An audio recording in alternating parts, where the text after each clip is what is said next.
아내 수연이 시력을 잃어가기 시작한 건 결혼 3년 차였습니다. 처음엔 단순한 눈의 피로감이라 생각했죠. 유튜버로 활동하던 수연은 늘 카메라와 모니터 앞에 있었으니까요.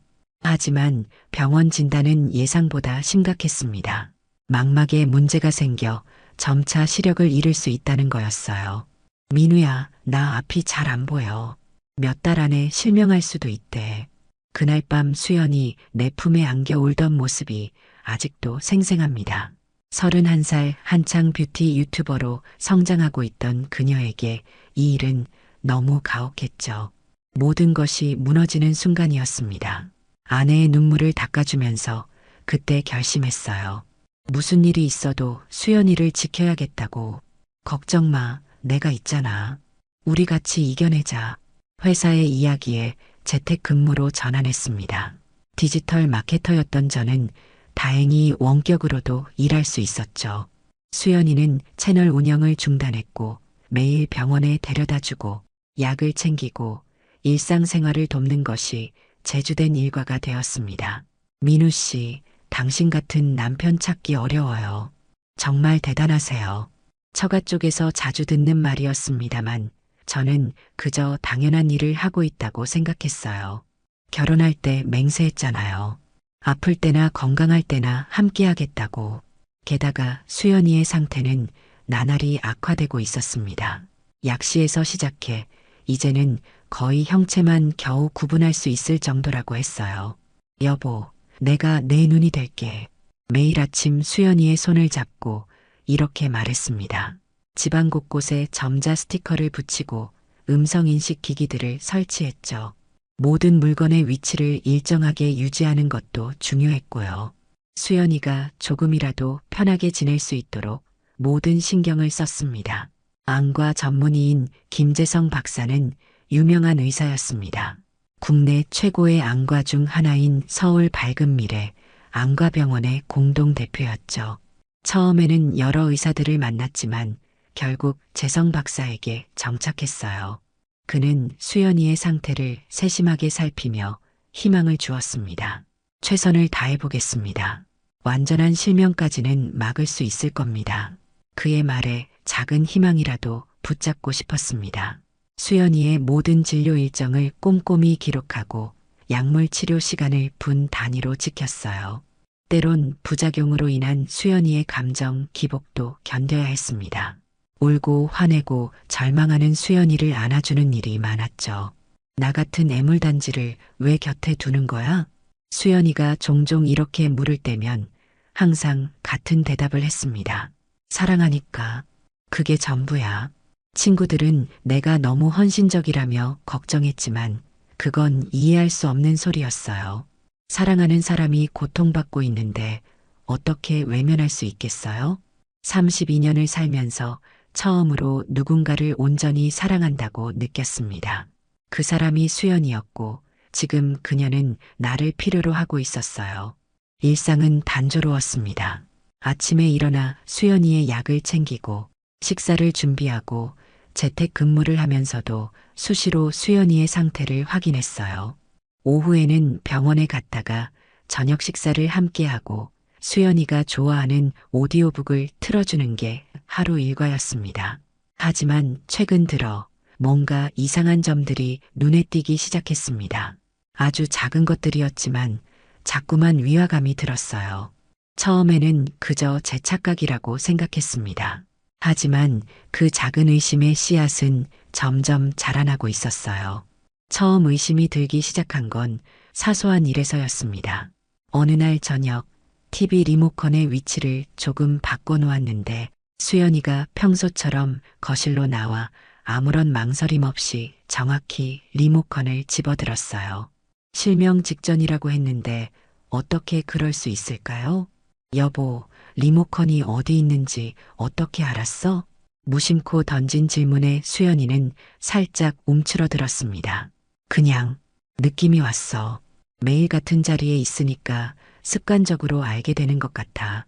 그럴 수도 있겠다고 생각했습니다.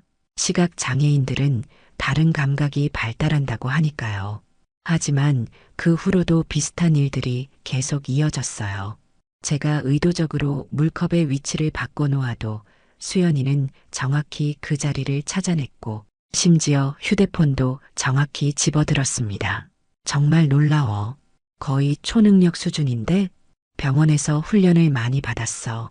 공간 지각 능력 같은 거. 수연이의 설명은 그럴듯했지만 어딘가 석연치 않았습니다. 특히 휴대폰은 매번 다른 위치에 두는데도 말이죠. 훈련을 통해 그 정도까지 가능한 건지 의문이 들었어요. 또 다른 이상한 점은 수연이의 표정이었습니다. 가끔 제가 갑자기 방에 들어갈 때 수연이가 휴대폰을 황급히 내려놓는 모습을 발견했어요. 거의 실명 상태라면 휴대폰으로 뭘 할 수 있다는 걸까요? 물론 음성 인식 기능이 있긴 하지만 그런 당황한 반응을 보일 이유는 없었습니다. 뭐 하고 있었어? 아무것도. 그냥 시간 확인하려고 했어. 뭔가 숨기는 듯한 그 말투가 자꾸 마음에 걸렸습니다. 처음에는 제가 너무 예민한 건가 싶었어요. 수연이를 돌보는 스트레스 때문에 과민 반응을 보이는 것일지도 모른다고 생각했습니다. 하지만 직감은 계속해서 뭔가 잘못되고 있다고 말하고 있었어요. 어느 날 저녁 결정적인 사건이 있었습니다. 수연이가 욕실에서 샤워를 하는 동안 제 휴대폰으로 수연이의 메시지 알림이 왔어요. 우리는 가끔 서로의 휴대폰을 사용했기 때문에 동기화가 되어 있었습니다. 무심코 화면을 보았는데 낯선 메시지가 눈에 들어왔어요. 오늘 좋았어. 다음 주 화요일에 보자. 늘 같은 시간. 발신자는 재성안과라고 저장되어 있었습니다. 김재성 박사님이었죠. 병원 예약 메시지라고 생각했지만 어조가 너무 친밀해 보였어요. 좋았어라는 표현은 의사와 환자 사이에 쓰는 말투가 아니었습니다. 의심이 커져갔습니다. 그날 밤 수연이가 잠든 후 조용히 일어나 거실로 나왔어요. 노트북을 켜고 인터넷을 뒤졌습니다. 핸드폰 메시지 복구 방법, 시각 장애인의 행동 패턴, 망막 질환의 증상과 치료 방법. 밤새도록 정보를 모았어요. 다음 날 수연이가 오후에 병원에 간다고 했을 때 저는 중요한 결정을 내렸습니다. 작은 카메라를 구입해 거실에 설치하기로 한 거죠. 아내를 감시한다는 생각에 죄책감이 들었지만 이대로는 도저히 안 되겠다는 생각이 더 컸어요. 수연이가 나간 후 바로 카메라 설치에 들어갔습니다. 거실 책장 위에 작은 카메라를 두고 노트북과 연동시켰어요. 이제 집안의 모든 움직임이 녹화될 겁니다. 정말 아무 문제가 없다면 이 영상은 바로 삭제하고 다시는 의심하지 않겠다고 다짐했어요. 다음 날 아침 수연이는 평소처럼 눈을 제대로 뜨지 못하는 모습으로 조심스럽게 움직였습니다. 저는 아침 식사를 준비하고 약을 챙겨주었죠.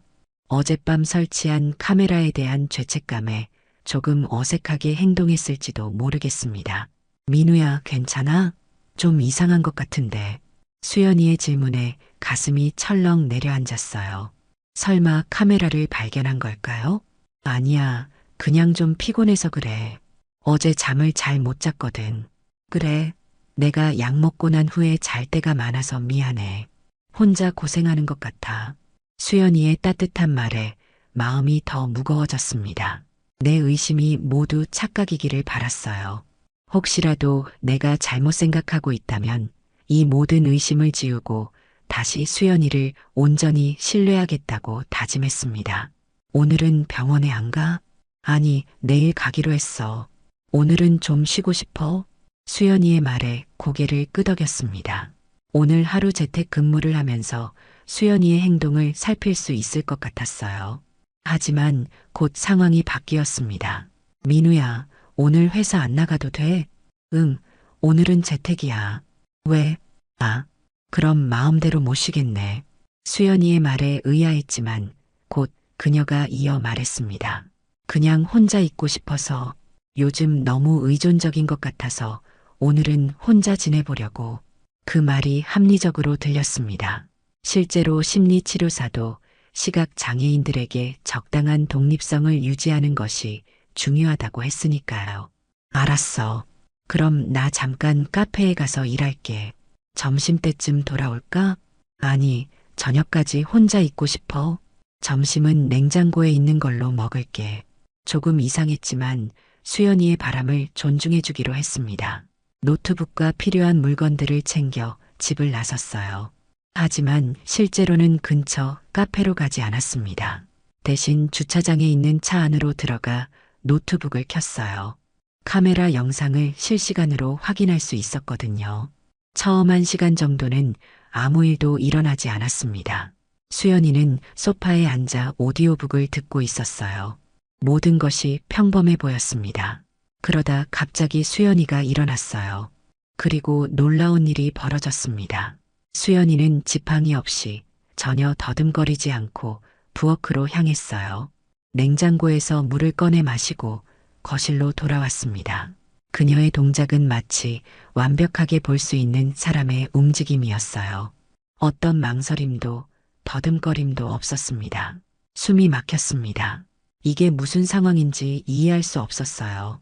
계속해서 화면을 지켜보았습니다. 점심시간이 지나고 오후가 되자 수연이는 갑자기 화장을 시작했어요. 거울 앞에서 아이라인을 그리고 립스틱을 바르는 모습이 선명하게 보였습니다. 실명 직전이라던 사람이 어떻게 이런 섬세한 화장을 할 수 있을까요? 이어서 수연이는 옷장에서 옷을 꺼내 갈아입었습니다. 평소 집에서 입는 편안한 옷이 아니라 외출용 원피스였어요. 그리고는 핸드폰을 들고 누군가와 메시지를 주고받기 시작했습니다. 화면을 보며 웃기도 하고 뭔가 타이핑하기도 했어요. 모든 것이 명확해졌습니다. 수연이는 저를 속이고 있었어요. 실명 위기라는 것도 시력을 잃어간다는 것도 모두 거짓말이었습니다. 가슴이 찢어지는 듯한 고통이 밀려왔어요.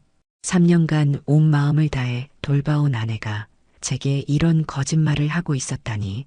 더 충격적인 장면이 이어졌습니다. 수연이는 현관문을 향해 걸어갔어요.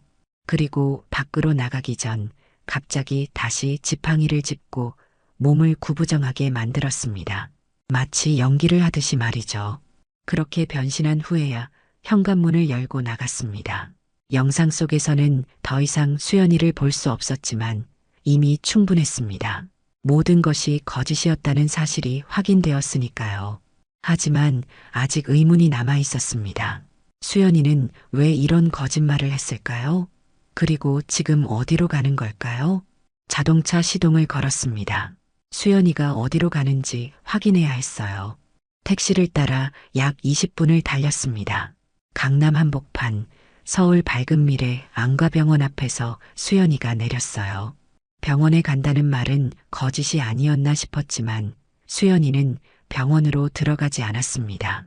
대신 병원 맞은편 카페로 향했어요.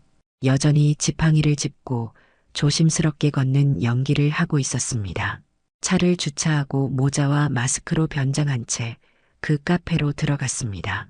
구석진 자리에 앉아 메뉴판으로 얼굴을 가린 채 수연이를 지켜보았어요. 그녀는 카페 안쪽에 조용한 테이블에 앉아 있었습니다. 혼자가 아니었어요. 김재성 박사가 그녀 맞은편에 앉아 있었습니다. 둘의 대화를 들을 수는 없었지만 그들의 행동은 명백했어요. 재성은 수연이의 손을 잡고 있었고 때때로 그녀의 얼굴을 쓰다듬기도 했습니다. 수연이는 더 이상 시각 장애인 흉내를 내지 않았어요. 밝게 웃으며 재성의 눈을 바라보고 있었죠. 가슴이 무너져 내렸습니다. 모든 퍼즐 조각이 맞춰지는 순간이었어요. 수연이와 재성은 불륜 관계였고 시력 상실은 그들의 만남을 가리기 위한 거짓말이었던 겁니다. 내가 얼마나 바보처럼 보였을까요? 3년간 헌신적으로 아내를 돌보면서 실은 그들의 관계를 돕고 있었던 셈이니까요. 1시간쯤 지났을까 두 사람이 일어났습니다. 나도 따라 일어났어요. 그들은 카페를 나와 손을 잡고 걸었습니다. 정말 놀라운 광경이었어요. 제 눈앞에서 수연이는 완전히 다른 사람이 되어 있었습니다. 자신감 넘치고 밝게 웃으며 전혀 장애가 없는 모습으로 걸어가고 있었어요. 두 사람은 근처의 고급 아파트 단지로 들어갔습니다. 아마도 재성의 집일 겁니다. 더 이상 따라갈 필요는 없었어요. 이미 충분히 많은 것을 보았으니까요. 차로 돌아와 한참을 그냥 앉아 있었습니다. 머릿속이 하얗게 변해버렸어요. 어떻게 이런 일이 일어날 수 있을까요? 왜 수연이는 이런 끔찍한 거짓말을 했을까요? 그리고 어떻게 3년이나 속일 수 있었을까요? 그대로 병원으로 향했습니다. 밝은 미래 안과병원의 접수처로 가서 물었어요. 최수연 환자 상태가 어떤지 알 수 있을까요? 저는 남편입니다. 접수 직원은 컴퓨터를 확인한 후 대답했습니다. 최수연 환자분은 정기 체크업만 받고 계세요. 심각한 상태는 아닙니다. 실명 위험은요? 실명 위험이요? 그런 내용은 차트에 없는데요. 망막에 경미한 이상이 있었지만 치료 반응이 꽤 좋아서 정상 범위로 회복되고 있습니다. 충격이 밀려왔습니다. 그럼 정말로 모든 것이 거짓말이었던 거군요. 수연이는 애초에 실명 위험이 없었던 겁니다. 경미한 망막 이상을 가지고 3년간이나 저를 속여온 거예요. 그런데 담당 의사는 김재성 박사님 맞죠? 네, 맞습니다. 근데 어째서 실명 위험에 대해 물으시는 건가요? 더 이상 말을 잇지 못했습니다. 고개를 숙이고 병원을 빠져나왔어요. 차에 타자마자 눈물이 흘렀습니다. 배신감, 분노, 슬픔이 한꺼번에 밀려왔어요. 그동안의 모든 희생이, 그녀를 향한 모든 사랑이 거짓말 위에 세워진 것이었다니. 집으로 돌아가는 길 마음속에서는 이미 결심이 서고 있었습니다. 이대로 넘어갈 수는 없었어요. 수연이와 재성은 저를 바보로 만들었고 제 인생의 소중한 시간을 도둑질했습니다. 이제는 제가 행동해야 할 때였어요. 집에 도착하자마자 카메라를 치우고 노트북을 켰습니다. 오늘 촬영된 영상을 백업하고 그동안 모은 증거들을 정리했어요. 수연이의 메시지, 카메라 영상, 병원 방문 기록, 모든 것이 그녀의 거짓말을 증명하고 있었습니다. 다음 날 상간소송 전문 변호사를 만났습니다. 수연이는 또 병원에 간다며 나갔고 저는 그 시간을 이용해 법률사무소를 찾았어요. 박지원 변호사는 상간소송 전문가로 알려진 사람이었습니다. 이런 사례는 꽤 많습니다. 하지만 이렇게 체계적으로 배우자를 속인 경우는 드물어요. 지원 변호사는 제가 가져온 증거들을 꼼꼼히 살펴보았습니다. 카메라 영상, 메시지 내역, 병원 방문 기록, 모든 것을 노트에 정리하면서 말했어요. 법적으로는 확실한 증거가 있네요. 상간소송은 충분히 가능합니다. 하지만 더 강력한 증거를 위해 몇 가지 더 필요해요. 그의 조언에 따라 더 많은 증거를 모으기로 했습니다. 우선 수연이의 휴대폰 백업 데이터를 확보했어요. 우리는 클라우드 계정을 공유하고 있었기 때문에 그녀의 메시지와 통화 기록을 모두 볼 수 있었습니다. 또한 병원 측에 공식적으로 수연이의 의료 기록을 요청하기로 했어요. 배우자로서 그럴 권리가 있었죠. 그리고 더 중요한 증거를 위해 전문업체에 의뢰해 재성의 아파트 주변에 설치된 방범, 카메라 영상도 확보하기로 했습니다. 이 모든 증거를 갖추면 상당히 강력한 케이스가 될 겁니다. 배상금도 높게 책정될 가능성이 크고요. 지원 변호사의 말에 고개를 끄덕였습니다. 하지만 저에게 중요한 건 돈이 아니었어요. 정의를 바로 세우고 저를 속인 그들에게 응당한 대가를 치르게 하는 것이었습니다. 김재성 박사의 경우 환자와의 부적절한 관계는 의료윤리 위반이기도 합니다. 의사면허 정지나 병원 평판에 큰 타격을 줄 수 있어요. 그 말을 듣고 문득 생각이 떠올랐습니다. 재성의 병원은 그가 공동대표로 있는 곳이었어요. 그에게 의료윤리 문제가 불거지면 병원 전체가 타격을 입을 수 있었습니다. 그것은 재성에게 더 큰 압박이 될 거예요. 의료윤리 위반 제소도 함께 준비하겠습니다. 의사협회에 민원을 제기하는 것도 좋은 방법이고요. 지원 변호사와 상담을 마치고 나오면서 이미 마음은 확고해져 있었습니다. 저는 이 일을 끝까지 해결할 겁니다. 수연이와 재성이 저를 바보 취급했던 것처럼 그들을 가만히 내버려 둘 수는 없었어요. 집으로 돌아가던 중 수연이의 메일함을 체크하기 위해 스마트폰을 켰습니다. 평소에는 남의 이메일을 들여다보는 일을 하지 않았지만 이제는 모든 것이 달라졌어요. 수연이는 저를 3년간이나 속여왔고 이제 제가 진실을 파헤칠 차례였습니다. 메일함을 살펴보던 중 한 메일이 눈에 띄었어요. 발신자는 재성이었습니다. 제목은 간단했어요. 계획. 메일 내용을 열어보니 충격적인 내용이 담겨 있었습니다. 수연아, 생각해봤는데 민우가 계속 의심하기 시작하면 우리 계획을 앞당겨야 할 것 같아. 당분간 이혼 서류로 자산 분리하고 보험은 내가 다 챙기는 걸로 하자. 그 후엔 우리가 같이 살면 돼. 그들은 심지어 제 재산까지 노리고 있었군요. 심장이 빠르게 뛰었습니다. 분노, 배신감, 그리고 역설적이게도 약간의 안도감까지 느껴졌어요. 이제는 그들의 계획을 완전히 파악했으니 더 효과적으로 대응할 수 있을 테니까요. 그날 저녁 수연이는 평소처럼 지팡이를 짚고 조심스럽게 집에 들어왔습니다. 저는 아무것도 모르는 척 그녀를 맞이했어요. 평소와 다름없이 저녁 식사를 준비하고 약을 챙겨주었습니다. 하지만 마음속으로는 이것이 마지막이라는 생각이 들었어요. 민우야, 괜찮아? 왠지 오늘 좀 조용한 것 같아. 수연이의 질문에 가볍게 웃으며 대답했습니다. 아니야, 그냥 회사 일이 좀 복잡해서 생각할 게 많아서 그래. 거짓말이었죠. 하지만 이제 거짓말은 그녀의 전유물이 아니었습니다. 저도 할 수 있어요. 잠자리에 들기 전 수연이가 다시 물었습니다. 내일 뭐 계획 있어? 응, 내일은 회사에 출근해야 해. 중요한 미팅이 있거든. 수연이는 안심한 듯이 미소 지었습니다. 아마도 내가 없는 틈을 타 재성을 만날 계획이 있나 봅니다. 이제 더 이상 속지 않을 거예요. 모든 것을 알고 있으니까요. 그래, 그럼 나도 내일 병원에 가야 할 것 같아. 재성 선생님이 새로운 검사를 하자고 했거든. 또 다른 거짓말이겠죠. 수연이는 모르겠지만 이제 이 게임은 곧 끝날 겁니다. 다음 날 저는 정말로 출근한다고 집을 나섰습니다. 하지만 실제로는 지원 변호사와 만나 소송 준비를 본격화했어요. 그동안 모은 모든 증거를 정리하고 향후 진행 방향을 상세히 논의했습니다. 이혼 소송과 상간 소송을 동시에 진행할 거예요. 그리고 김재성 박사에 대한 의료윤리 위반 신고도 함께 할 겁니다. 지원 변호사는 제 계획에 동의했습니다. 동시에 여러 방향으로 압박하는 것이 가장 효과적인 전략이라고 했어요. 회의를 마치고 잠시 카페에 들러 생각을 정리했습니다. 이 모든 일이 악몽처럼 느껴졌어요.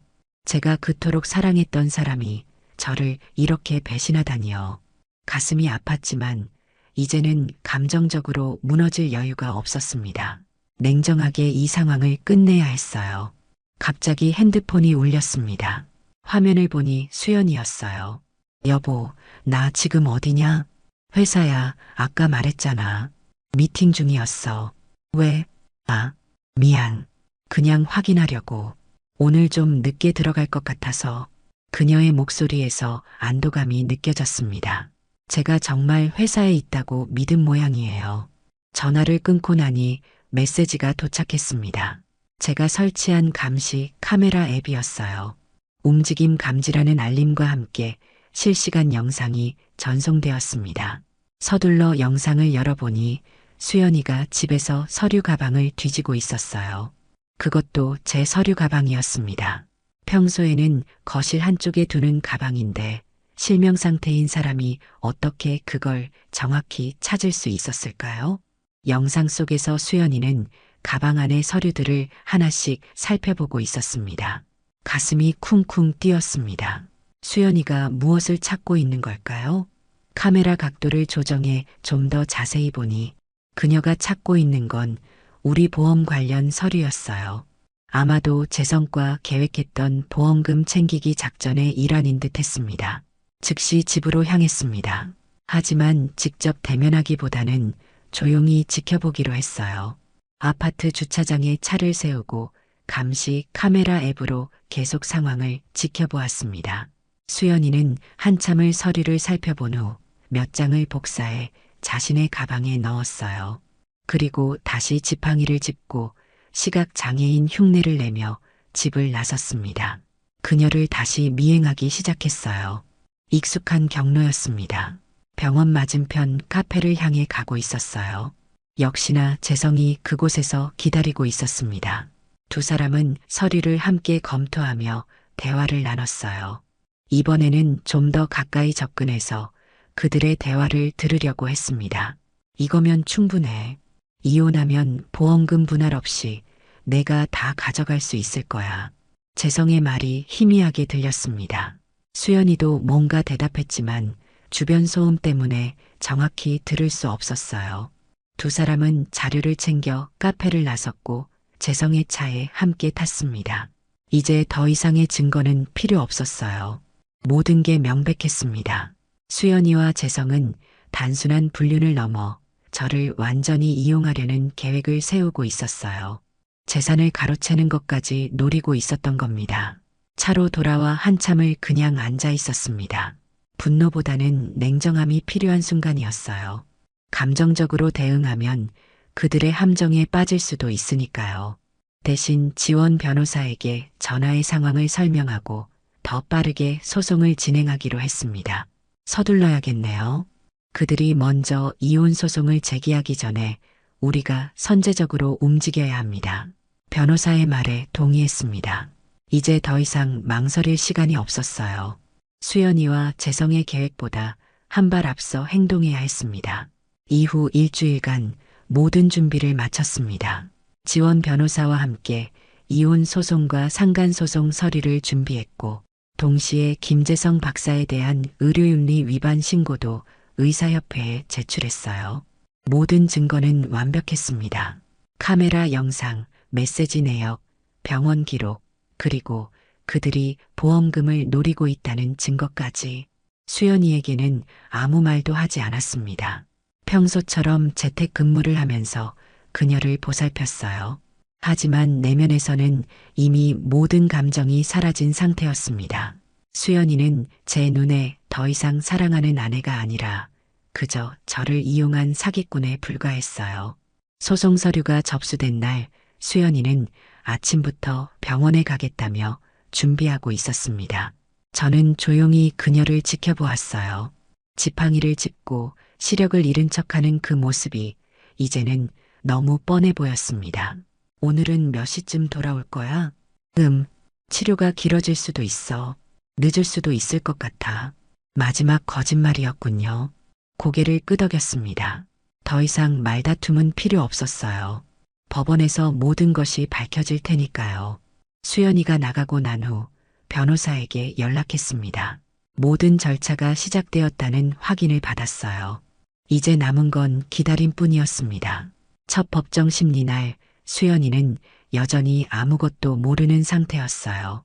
그러다 법원에서 소환장이 도착했을 때 그녀의 얼굴이 창백해졌습니다. 연기조차 하지 못할 정도로 당황한 모습이었어요. 이게 무슨? 민우야, 이게 뭐야? 내가 더 잘 알지 않아? 3년 동안 나를 속인 이유, 더 이상 숨길 필요가 없었습니다. 모든 것을 알고 있다는 사실을 그녀에게 말했어요. 시력을 잃은 척한 거짓말, 재성과의 불륜, 심지어 보험금을 노리고 있었다는 사실까지.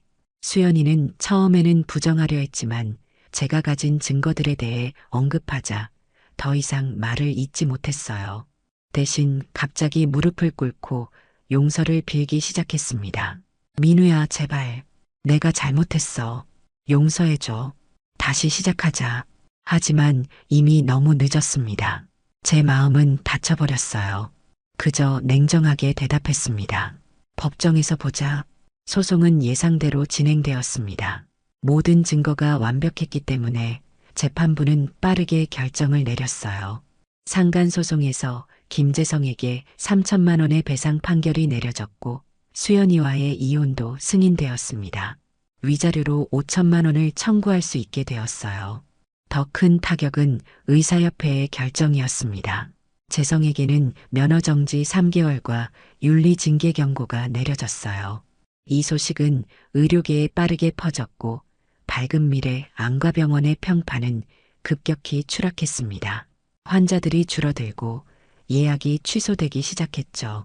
병원은 거의 폐업 지경에 이르렀습니다. 수연이에게도 여파가 컸습니다.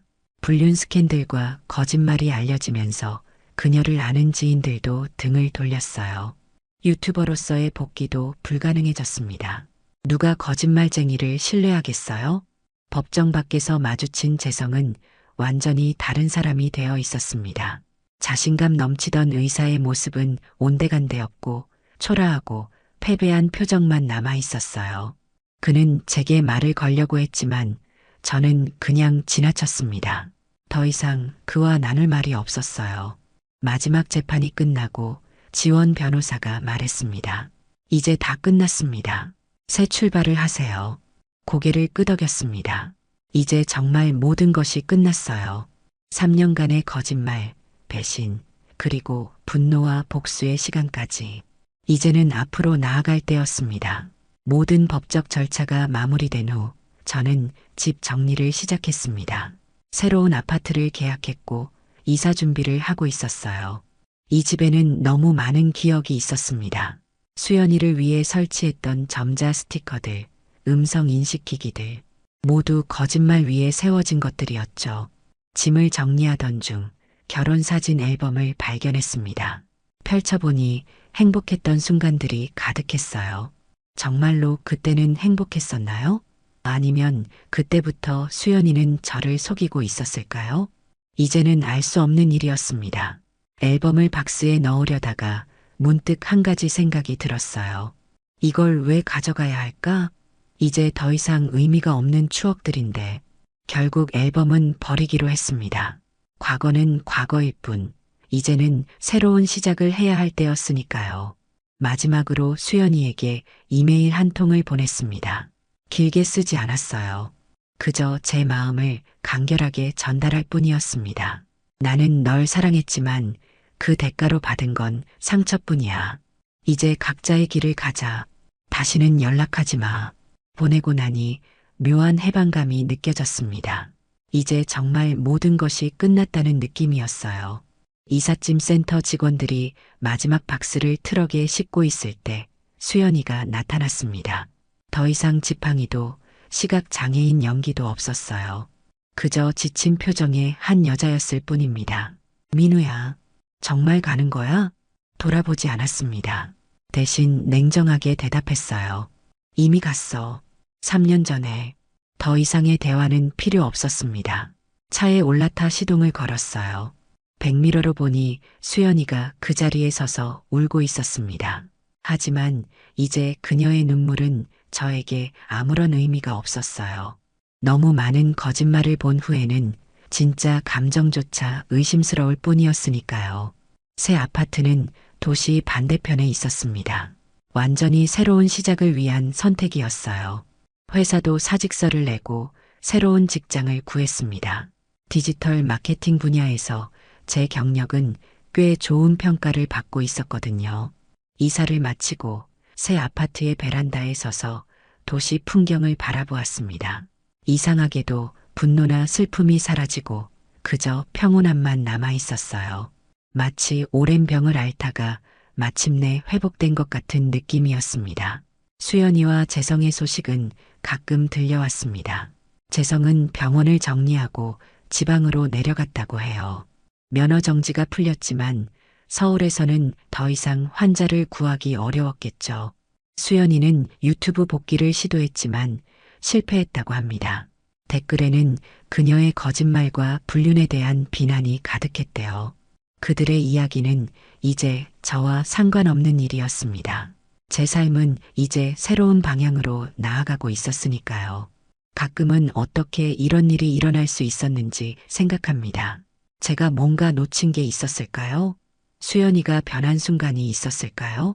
아니면 처음부터 그런 사람이었을까요? 이제는 그런 질문들이 중요하지 않다는 것을 알아요. 중요한 건 앞으로의 삶입니다. 새 아파트 침대에 누워 천장을 바라보며 생각했습니다. 사랑은 믿음 위에 세워지는 것이라고 했죠.